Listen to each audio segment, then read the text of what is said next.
할렐루야. 자, 늘 주님의 사랑과 은혜 가운데 평안하시죠? 자, 오늘도 그 하나님의 역사 시리즈를 통해서 우리의 삶 속에서 하나님의 그 역사심을 경험하시고 또 우리의 삶이 축복받는 삶이 되기를 주님의 이름으로 축원드립니다. 자, 오늘 본문에서 우리는 아브라함의 또 다른 실패하는 모습을 볼 수가 있어요. 자, 아브라함은 그 창세기 12장에 그 가나안에 왔을 때에 그 기근을 피해서, 기근을 피해서 애굽으로 간 적이 있어요. 그때에 자기의 아내라 하지 않고 누이라고 그 애굽의 그 바로를 속인 적이 있습니다. 그런데 오늘 이 본문 창세기 20장을 보면 그때 했던 그 행동과 똑같은 행동, 즉 자기의 아내를 그러니까 누이 동생이라고 속이는 일을 또 하고 있어요. 자, 한번 생각해 보십시오. 창세기 12장에 나오는 애굽의 바로를 속일 때, 그때는 언제?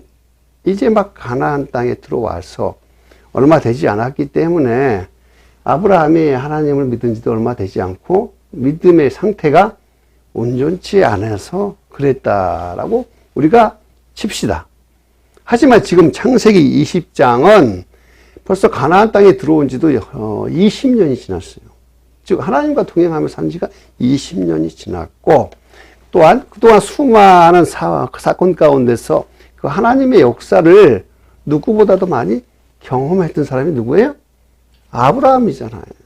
그러니 이제는 당연히 믿음의 사람이 되어야 되지 않겠습니까?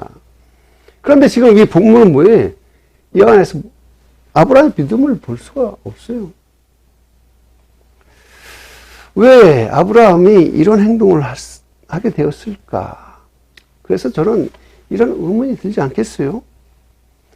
그런데 본문을 우리가 천천히 들여다보면 아브라함이 왜 이랬는지 그 심정을 우리가 찾을 수가 있어요.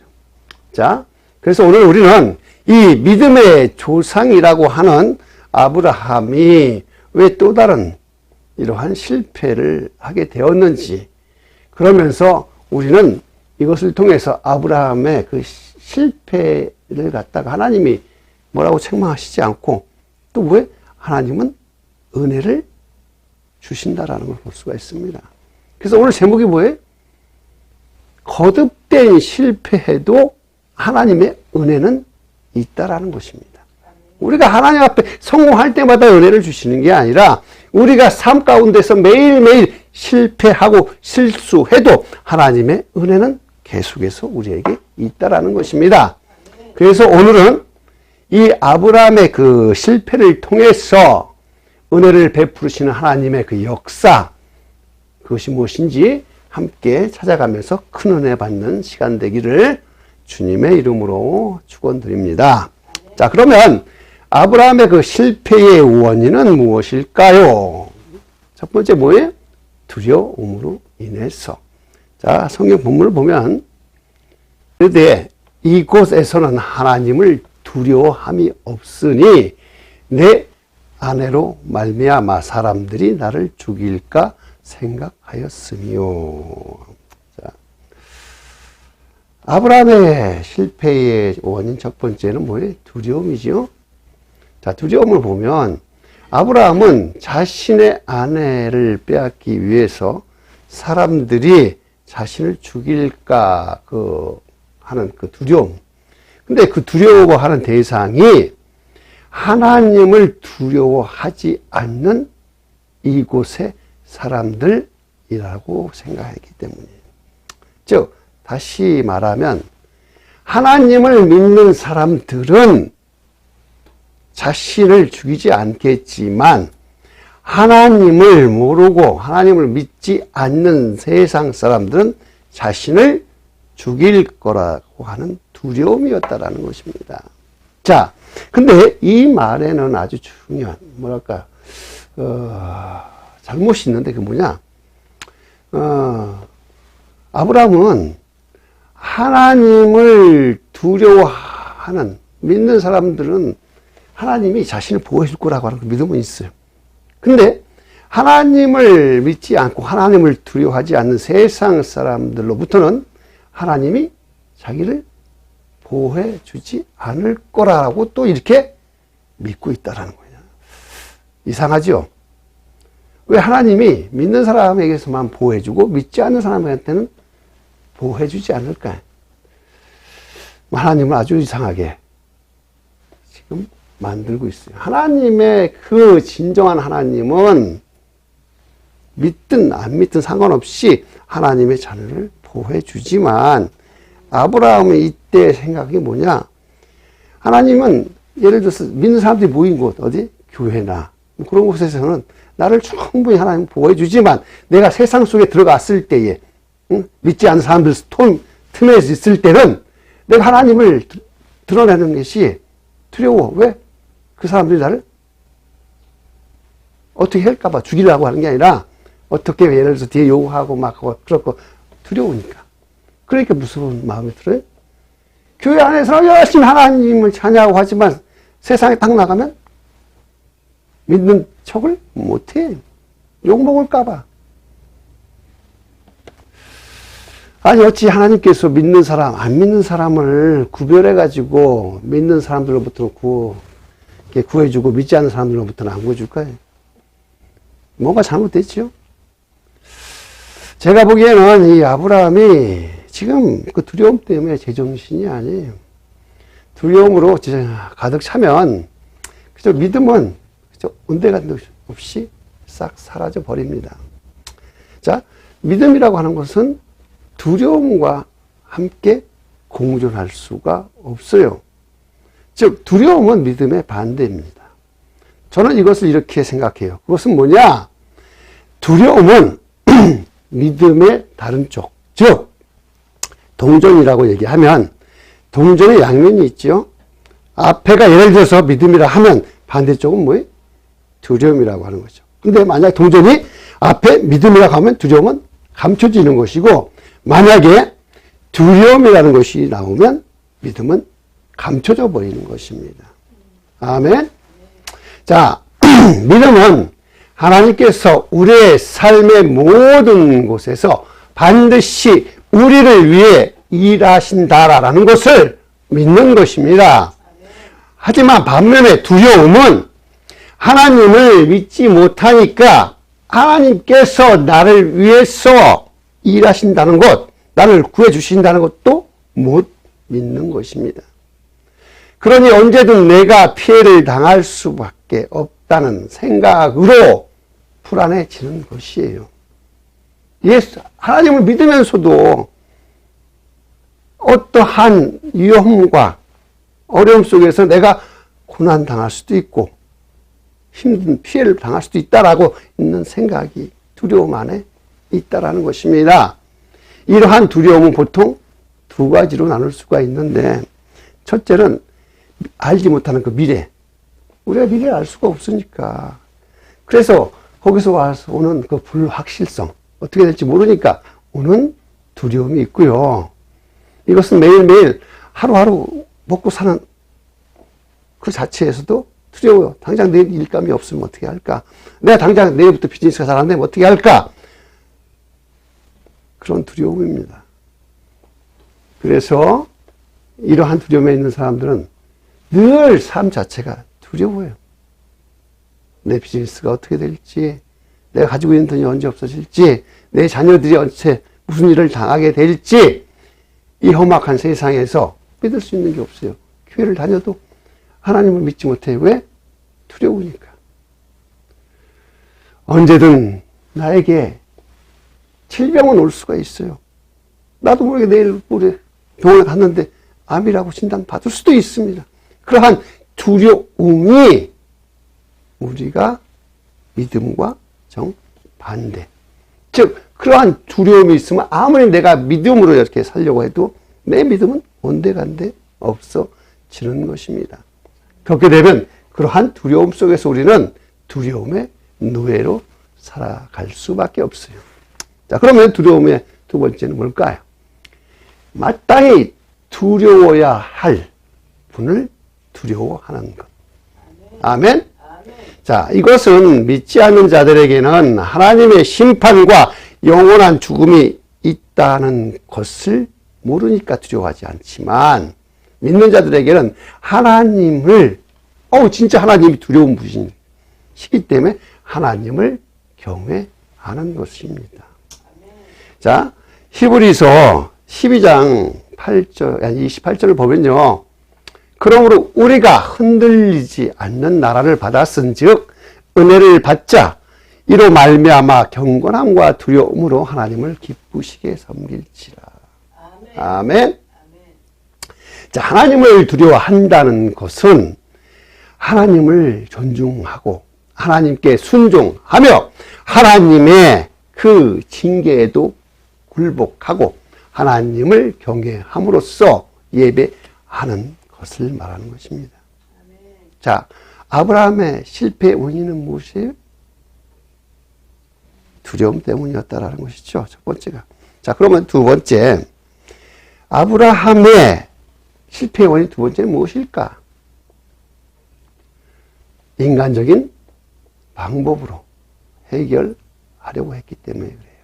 자, 13절을 보면 하나님이 나를 내 아버지의 집을 떠나 두루 다니게 하실 때에 내가 아내에게 말하기를 이후로 우리의 가는 곳마다 그대는 나를 그대의 오랍이라 하라. 이것이 그대가 내게 베풀 은혜라 하였었노라. 아멘. 당시 시대에는요, 와이프가 이쁘구나 그러면 남의 와이프를 데려가기 위해서 어떻게 그 남편을 죽이고 데려간다고 해요. 시대가. 그러니까 무서운 시대이죠. 자, 아브라함이 그 하나님의 말씀을 따라서 갈대와 우르를 떠나 가나안 땅에 들어온 것은 분명히 왜? 믿음의 시작이었어요. 그런데 사람들이 사라를 빼앗으려고 자기를 죽이려고 하는 그러한 상황이 올 때마다 그는 뭐예요? 믿음으로 나가지를 못해. 그래서 자신의 머리에는 늘 뭐예요? 자기의 그 생각, 인간적인 방법, 즉 뭡니까? 사라를 와이프가 아니라 누이, 동생이라고 해갖고 사라를 그 자기의 안전한 그 안전에 대한 근원으로 삼으려고 했다는 것입니다. 자, 평상시에는 사라를 아내라고 부르다가 자, 위험한 일이 생길 때마다 누이라고 부릅니다. 자, 그럼 사라는 아내예요, 누이예요? 자, 물론 사라가 사촌 동생이니까 반쪽은 맞아요. 하지만 이삭을 낳기 위해서 하나님께서 이제 사용하실 사라를 믿음의 방법이 아닌 그 아브라함의 그 계산적인, 인간적인 계산으로 그러한 위험을 해결하려고 하는 이 방법은 그 순간만 어떻게든 넘기려고 하는 아주 얄팍한 방법. 즉, 거짓에 기반을 뒀으니까 뭐예요?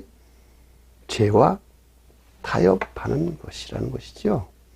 즉, 인간적인 방법은 죄와 타협할 수밖에 없다라는 거예요. 그러니까 어떻게? 죄와 타협했기 때문에 실패할 수밖에 없어요. 그게 진리이기 때문에. 그렇다면 이런 아브라함의 실패에 대한 하나님의 은혜, 아까도 그랬죠. 사람은 계속해서 실패할 수밖에 없어요. 거듭되는 실패에도 하나님 뭐예요? 은혜는 있다라는 거예요. 하나님의 은혜가 우리가 실패하지 않고 하나님만 하면서 이쁠 때만 은혜 주시는 게 아니라 실패하고 실수할 때 하나님의 은혜가 있고 그 은혜가 귀하다라는 것입니다. 자, 3절을 보면 그 밤에 하나님이 아비멜렉에게 현몽하시고 그에게 이르시되 내가 데려간 이 여인으로 말미암아 내가 죽으리니 그는 남편이 있는 여자임이라. 자, 아비멜렉은요 사라를 데려왔다가 그만 자신이 죽을 처지에 놓이고 말았어요. 그래서 하나님 현문했을 때 이렇게 핑계를 대요. 그 아브라함이라고 하는 그 사람이 누이라고 했기 때문에 또 그 사라도 그렇게 누이라고 했기 때문에 자기가 데려온 거지 아내인 줄 모르고 데려왔다라는 것이죠. 그래서 이것은 내 욕심이 아니라 모르고 데려왔기 때문에 자기는 조금도 뭐예요? 마음에 꺼림길이 없는 거예요. 왜? 아내가 아니라 아내라고 해서 데리고 온 게 아니라 누이라고 해서 데리고 왔기 때문에. 근데 그때 하나님께서는 다음과 같이 말씀을 하십니다. 이제 그 사람의 아내를 돌려보내라. 그는 선지자라. 그가 너를 위하여 기도하리니 내가 살려니와 내가 돌려보내지 아니하면 너와 내게 속한 자가 다 반드시 죽을 것인 줄 알지니라. 아멘. 자, 하나님은 지금 아브라함 편에서 지금 일을 진행하고 있어요. 아브라함이 저지른 그 사고를 갖다가 하나님께서 지금 수습을 하고 있습니다. 그러니 아비멜렉이 얼마나 놀랐겠습니까? 그래서 아비멜렉은 자기의 잘못을 인정하고 사라를 돌려보내고 양과 소와 종들을 취해서 아브라함에게 주어. 또한 아브라함에게 거주할 땅을 제공하고 사라의 그 명예를 회복하기 위해서 당시의 방법대로 은 1000개를 주었었던 것입니다. 자, 이 얼마나 큰 하나님의 은혜입니까? 아브라함은 하나님 앞에 대한 믿음이 없이 자기의 인간적인 방법으로 그 사고를 쳤지만 하나님께서는 그 사고를 하나님의 은혜로 커버시키고 오히려 더 큰 복을 주었다라는 것입니다. 분명 아브라함은 잘못을 했는데 하나님은 그 잘못에 대해 징계를 하시는 것이 아니라 오히려 복을 주시는 것. 이것이 바로 은혜라고 하는 것입니다. 자, 은혜란 마땅히 받아야 할 것을 받는 것이 아니라 받을 자격이 없는 사람에게 그저 무조건적으로 주시는 것이 하나님의 은혜요, 하나님의 선물입니다. 자, 하나님은 아브라함의 실패와 그의 연약함에서 나온 그 모든 실수에도 불구하고 그에게 은혜를 베풀어 주십니다. 사람의 실패가 하나님의 은혜를 막을 수는 없습니다. 사람의 연약함이 하나님의 은혜를 막을 수는 없습니다. 하나님의 은혜는 우리의 죄와 실패와 연약함보다 더 크시고 위대하시기 때문입니다. 아멘. 믿으시면 아멘. 자, 우리가 하는 그 어떠한 것도 절대로 내가 하나님 앞에 충성, 봉사 잘할 수도 있어요. 그래도 은혜 주십니다. 하지만 하다가 뭐해? 실수도 할 수도 있고 실패할 수도 있고 잘못을 저지를 수도 있어요. 그때도 하나님은 은혜를 주시는 것입니다. 아멘. 하나님의 은혜는 절대로 우리가 그 길을 알 수도 없습니다. 자, 그래서 우리는 우리의 삶 속에서 매일매일 오늘도 실패하고 어제도 실패하고 또 내일은 실패한다 할지라도 나의 연약함으로 인해서 늘 나의 부족함을 깨달아서 주님 앞에 무릎 꿇을 때에 우리 곁에는 뭐예요? 나를 위해 역사하시는 하나님의 은혜가 있다라는 것을 경험하시는 우리 성도님들이 다 되어지기를 주님의 이름으로 축원드립니다. 자, 부산에 가면 자갈치 시장이라는 곳이 있어요. 근데 그곳에서 아주 열심히 일하는 한 청년이 있었습니다. 근데 어느 날 이 청년이 우연히 저녁에 퇴근하면서 술집에서 술 한잔을 마실 때 어떠한 여자를 만났어요. 그리고 나서 그 여자하고 사랑에 빠졌습니다. 그리고 있다가 얼마 안 있어서 그 여자와 결혼을 합니다. 그런데 그 여자는 천성이 아주 방탕한 여자였던 거예요. 보통은 처녀 때 방탕한 생활을 했어도 결혼하면 어떻게 돼요? 이제 마음도 잡고 살림을 착실하게 하고 새로운 뭐에 마음으로 사는 게 인지상정 아닙니까? 근데 이 여자는요, 결혼을 한 다음에도 자꾸 다른 남자를 만나요. 그리고 다른 남자를 따라 가출을 해요. 그랬으면 그 남자는 어떻게 해요? 어떻게든 수소문해서 그 여자를 또 찾아가요. 다시 데려와요. 용서해주고. 그러다가 또 그 여자가 바람기가 나타나서 다른 남자를 만나 가출을 하고 집을 떠나고, 그런데 그 남자는 또 가서 용서해서 데리고, 얼마나 사랑했으면, 그 여자를 얼마나 사랑했으면 그렇게 시간이 지나서 그럭저럭 자식을 셋이나 낳고 이 남자가 또 열심히 집을 위해서 일을 해요. 그런데 또 어느 날 그 여자가 다른 남자와 눈이 맞아가지고 도망을 쳤는데, 이번에는 그 남자가 아주 나쁜 남자예요. 그 남자는 이 여자를 술집에 팔아 넘겨버렸어요. 그래서 그 여자를 찾아갔더니 어느 술집에 있는데, 데려가려면 어떻게 해야 돼? 돈을 줘야 된다는 것이지. 그 남자가 이미 돈을 받아갔으니까.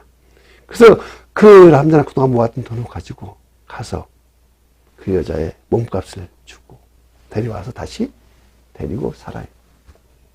자, 그 여자는 이제 마음이 바뀌었을까요? 아니에요. 그 여자는 그 다음에도 또 도망가요. 또 가출해.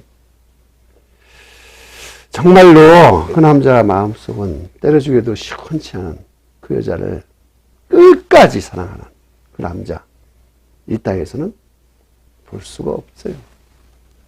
이 이야기는 바로 성경에서 북이스라엘에서 여로보암 시대에 활동했던 선지자 호세아의 이야기입니다. 호세아는 하나님의 명령에 따라서 그 방탕한 여자 고멜을 자기 아내로 맞이하며 살았어요. 근데 하나님은 호세아가 그렇게 방탕한 여자로 인해서 늘 마음을 썩이고 힘들게 살아도 하나님 앞에 왜 자기에게 이런 결혼을 명령했는지 하나님은 이렇게 이야기하죠. 그것은 하나님은 내가 너희를 이렇게 사랑한다는 거죠. 이스라엘 백성들이 바로 고멜이라고 하는 것입니다.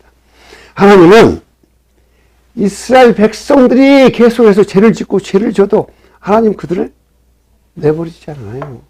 끝까지 쫓아가서 사랑한다는 것입니다. 우리가 삶 가운데 실패한다 할지라도 하나님은 우리를 내버려 두지 않는다는 것입니다. 끝까지 우리를 사랑하셔서 그 아들 독생자 예수 그리스도를 주시고 우리를 몸값으로 다시 구원해 주신 것입니다. 우리는 하나님을 섬기는 척 하면서 뒤로는 세상 것들, 만몬신 섬기잖아요. 하나님보다 더 귀한 게 뭐예요? 돈이라고 생각하는 거예요. 돈 되는 일이라면 하나님도 팔아넘기는 세상이 지금 시대입니다.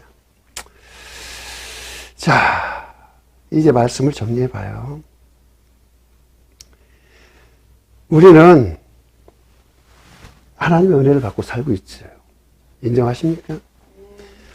저는 매일매일 삶 가운데서 하나님이 나에게 은혜를 베풀어 주시는 것을 경험하고 살고 있습니다. 어떻게 해야 우리는 이 은혜를 깨닫고 살 수가 있을까요? 이 은혜를 깨닫고 살면 그 삶이 복된 삶이라고 하는 것입니다. 우리가 처음 예수를 믿었을 때를 생각해 봅시다. 예수 그리스도의 그 십자가의 구속과 예수 그리스도의 그 보혈의 피가 우리를 죄에서 자유롭게 해결해 주었죠. 그리고 우리는 구원을 받았습니다. 예, 이것이 바로 구원입니다. 우리는 하나님의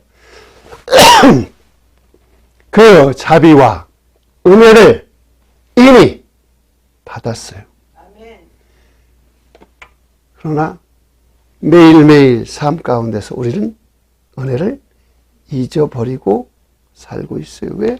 삶 속에서 내 삶이 주님과의 관계가 좋은 게 아니라 매일매일 실패하면서 아까 이야기했던 그 고멜처럼 매일매일 도망가면서 살아도 하나님은 우리를 끝까지 사랑하시는 거예요.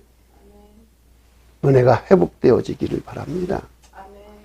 우리의 거듭된 실패에도 하나님의 은혜는 계속됩니다. 자, 그러면 이제 우리에게 남은 것은 무엇일까요?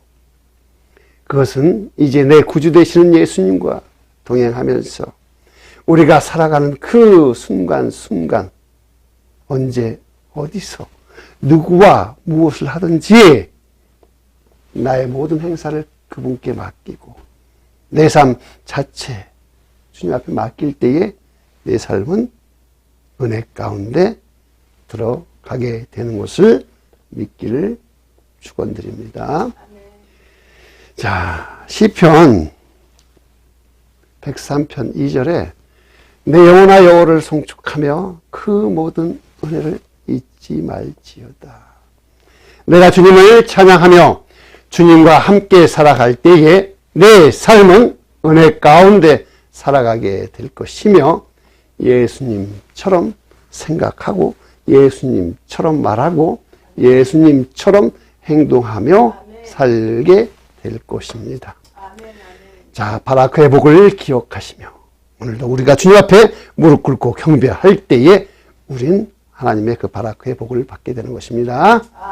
이제 말씀을 사모하며 말씀대로 살고자 하는 그 바라크의 복을 우리가 간절히 사모하면서 함께 기도하시겠습니다.